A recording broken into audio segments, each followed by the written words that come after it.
My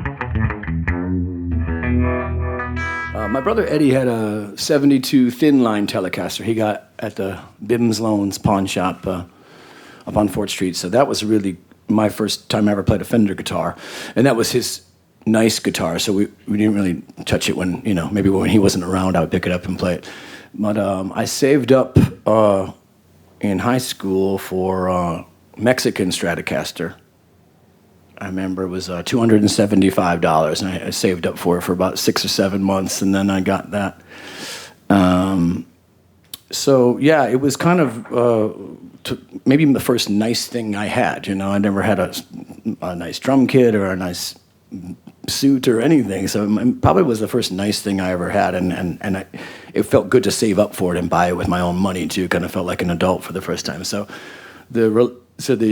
not only was it a new tool I could make music with, but it was something kind of to be proud of, because almost sort of maturing, I guess. Oh, it feels very American to me, and I think what Leo Fender did specifically is what I find really appealing. He really, the beautiful thing about Leo Fender is he didn't play guitar or play bass, and yet invented some of the greatest instruments, the earliest factory-produced, solid body guitar with the Telecaster, the Broadcaster, and the first electric bass, mass-produced, and the amplifiers that he designed. It's just, it blows my mind that he wasn't a player, that he was able to do something so good. And the first things he tried to do, he just knocked it out of the park first try. I mean, he's sort of like Orson Welles of guitar and equipment, music equipment to me. He's just brilliant. So I have that kind of respect for him. We had been thinking about, with Third Man Hardware, or Third Man Records, my company and my record label, we have a section called Third Man Hardware. We're doing guitar pedals and things like that. And we had sort of toyed at the idea, what if we made an amplifier one day? And I thought, well, I need to sort of find somebody that would be able to help me design it, let me design something. And I thought it'd be nice if we could talk to Eddie, goddammit. Eddie Vedder's over here, by the way, folks. You can give him a hand of applause for that. That knockdown was him. That's great. フェンダーのアンプでイエローロゴ。Yes. Yeah. これは多分初めて使ったんじゃないかなというぐらいなんですけども、それとこのイエローロゴとともにイエロージュアルアンプリファイアランプ。Yeah. ランプ also。イエローにすごいこだわりがあるかなというふうに感じていただけると思います。で、先ほどもね、インタビューの中でありましたけれども、ロードテスト、これがすごく繰り返し作ってこのアンプができたという話をお聞きしております。具体的にもし、説明できればなんですけども、どれぐらいの時間を費やして、それになぜそれだけの時間かかってしまったのか、ここを聞いていきたいと思います。It was about 4 or 5 years of working on this, and that was kind of hard for me because I usually do things pretty quickly, and they said, hey, Fender's a large ship that to turn it around, it takes a long time, to get things done perfectly and make sure it's safe for people with electricity and all that, and but also that because that's just testament to Fender wanting to make a quality product, and the funny thing though is it took so long for me to actually get one in my hands again. We had the prototype and I had that, but I had to give it back. And every time I would see the guys from Fender put it back in the car and close the door, I would always joke and say, and I never saw it again. I'm going to be telling my grandkids, I designed an amp for Fender one time. It was incredible. You believe it. I swear I had it in my hands. I held it in my hands. 今回のこのパノバーブすごく珍しくて、15インチのスピーカーと10インチのスピーカーの組み合わせで入ってるんですよね。で、これっておそらくフェンダーでも初なんですけども、この組み合わせを選んだ意図は何だったのかっていう。Well, long ago we tried to had twin reverb in the studio with two 12-inch speakers, and the engineer had mic'd just one of them. I said, well, why don't we mic both of them? This is, when I'm 22 years old or something. Why don't we mic both of those speakers? He goes, well, they're going to sound exactly the same. I said, oh, okay. I never actually thought about that. Of course, right. So now it was an idea of having two speakers that have two different sizes with two different tonal, elements, so that if you did a double mic it, you could have two different sounds and get a better stereo image. And that progressed to allowing the ability, I'm going to jump ahead here on the reverb part, about splitting the reverb so that the reverb could only come out through the 10-inch speaker and not the 15. So you got the low-end crunch and the higher end 10-inch with reverb on it. It's just a beautiful stereo image when you pan it. はい、まさにそこのセクションを今からちょっと実演もしよければしていただきたいなと思うんですけど、ジャックいかがでしょうか。So what we have here is this reverb section, which is my favorite part of the amp, really. There's a split and a full, and in the full mode, it comes through both speakers, 15 and 10. So this is a split here.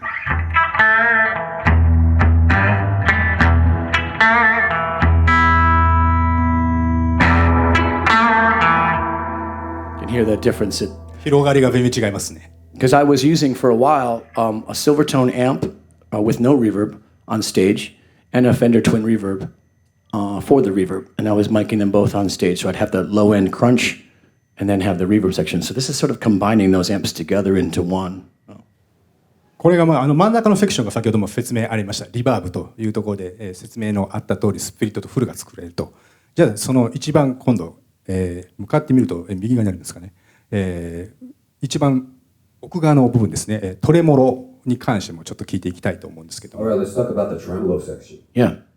So what's interesting about the tremolo, I had a 61 Vibrasonic, and that was the last year, I believe, that Fender made what's called a harmonic tremolo. And the normal tremolo you'd see in most Fender amps has, amplitude modulation, where the volume is going up and down like you're turning the volume like this. So the tremolo is going like this in both speakers.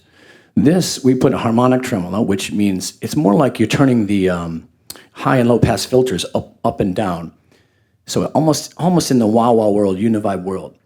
And in this tremolo section, the greatest thing about it is we have a stereo mode. So instead of just both speakers going up and down in volume, they do sort of like this, like a little bit of delay stereo panning. So if you have the stereo mic'd and you pan it, it just gives us this amazing movement. I'll show you here. Well, let me. That is mono mode. Let me put it in stereo now.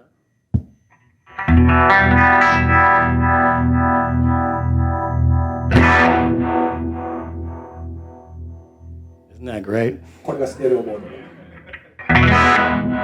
And it's in split, so you're hearing that tremolo back and forth, and the reverb is only in the little speaker, so it really gives it that extra stereo image.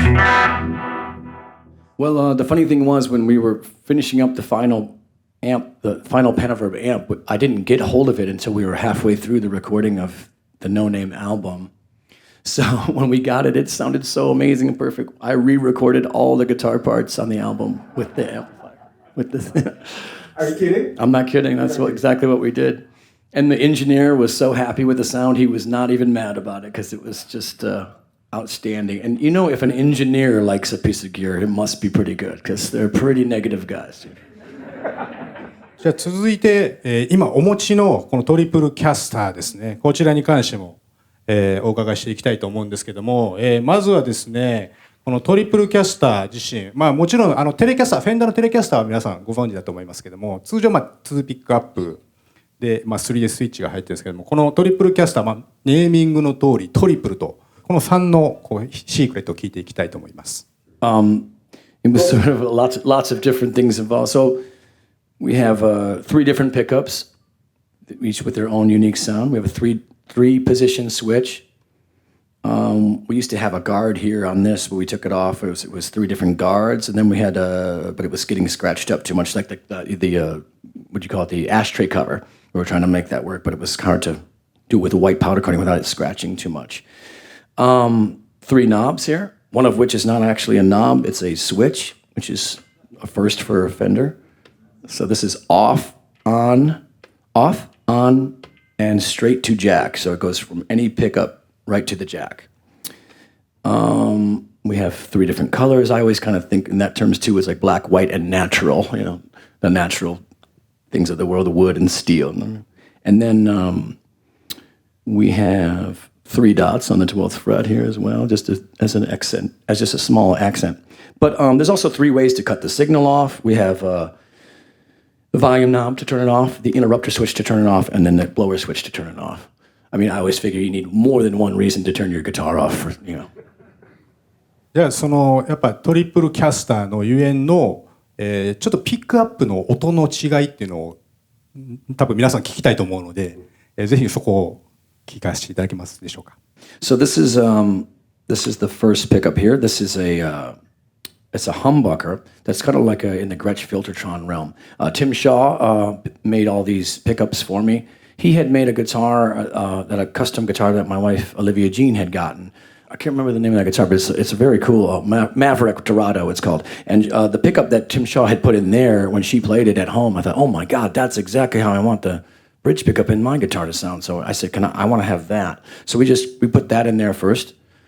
And then here we went to this goes all the way back to my brother's guitar when I was a kid, the 72 thin line Telecaster he had. It's called the wide range pickup. And I always thought that was very just creamy, bluesy sounding, bassy, very nice neck pickup. And in the middle, I thought we should put something totally different than either of these if we could. What would be the farthest away from these other ones? And the P90 I thought was very appealing to a lot of guitar players. And also in that middle position too, just to have that kind of punky sound if you want to instantly go to something very overcharged and punky instantaneously. Those were the three characters that to me, I thought maybe people could use for to do a wide range of music from country to blues and rock and roll, etc. I mean, that's a key thing I want to stress too. I mean, this guitar wasn't being about like getting the Jack White sound. I was trying to design a tool that other people could use and make their own sounds with it. You know, that's really important to the whole point of doing this. Did you use this guitar on No Name? Oh yes, for every song, actually. Every song. Yeah. 全ての曲で使ったと。じゃあこのアンプとこのギターでノーネームができている。そうですね。なのでまたノーネーム自身再度聴いていただくとまた楽しみが増えるんじゃないかなと思います。そうですね。実際この形に出来上がる前にどれぐらいのそのプロトタイプのギターを経てきたんですかね。So how many prototype guitars have you went through? Yeah. To build this this is final product? Somewhere around the 6th or 7th kind of major design. There were small little changes going on throughout the few years we were working on it. But I think we have about maybe 6 we lined up when we did a video of them that we could kind of lay all out to show how it had transformed over the years. And but that was the best part about it. It wasn't just I bought a stock guitar 20 years ago. That's the one I use. And Fender said, hey, can we put out a signature guitar? It was road tested, and I was trying out ideas for years with different bands and different songs, different genres of music, and these were all the different tools that I kept wanting to have as I was going. I think when I was taking a film class when I was younger, and somebody had said, you know, the camera, like a modern film camera, you know, like a movie film camera, every piece of equipment you see on that camera, it used to just be a box with a crank on the side. There was nothing on it. Every piece of equipment was something that a cameraman wanted to do that he couldn't do. We should be able to do this. We should be able to open the lens up. We should be able to change the speed of the film. We should be able to. These are all inventions that because somebody wanted to do something that they couldn't. And I think that's kind of what you're seeing in this guitar. Someone might say, "Whoa, there's a lot of stuff going on. That looks like a very complicated Telecaster." But each one of them is not. It's not specifically made to just be aesthetically pleasing. It's made to be tools that you can actually use. You know, this is a hammer and a saw and an awl. You know, these are things that you can use to make your art with. じゃあ最後になんですけども、やっぱりこのジャックホワイトコレクション、これをどのような方にどのように使ってもらえればいいかなという質問をしたいと思います。I think that my whole point was that it wasn't just to try to make something that people only interested in the things I'm interested in would like, or the tones I like. I wanted to make a tool that a country player could use, a jazz musician could use. You see this guitar being used by Louis Cato on the Stephen Colbert show now too. You can tell that that's a guy who has to play 5,000 different kinds of songs. And I'll be excited when I see this up on Broadway in Nashville, when I see someone who's playing a gig that has to play for 4 hours a night and has to play so many different kinds of songs. I'll be excited when I see that player playing it. So that's my hope.